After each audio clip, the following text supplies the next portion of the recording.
बेटा अरे किती वेळ झाला उशीर होतोय शाळेला. अगं आई तू थांब ना जरा. नाही थांब वगैरे काही नाही, मला ऑफिसला जायचं आहे आणि परत पप्पांना पण डबा द्यायचा आहे.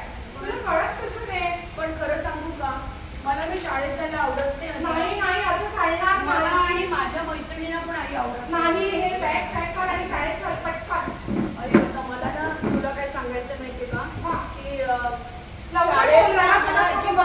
शाळेत जायला आवडत नाही. त्याचं कारण काय माहितीये का आई, आजकाल काय झालं माहितीये का की शाळेमध्ये आम्हाला सगळं अभ्यास आम्ही सगळा करतो, सगळ्या जणी अभ्यास करतात, माझ्या मित्र मैत्रिणी सगळे अभ्यास करतात. पण आमच्या शाळेमध्ये आता गव्हर्नमेंटने असा रूल काढला आहे की परीक्षाच नाही घेणार.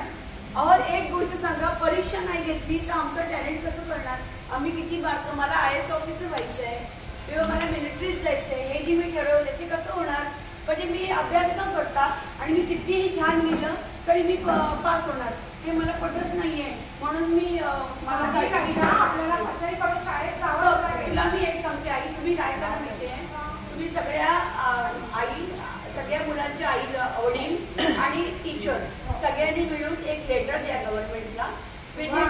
असं असं आहे की तुम्ही असं करू नका की त्यांच्या परीक्षा घ्या, म्हणजे कारण त्यांना परीक्षा द्यायची आहे. बरं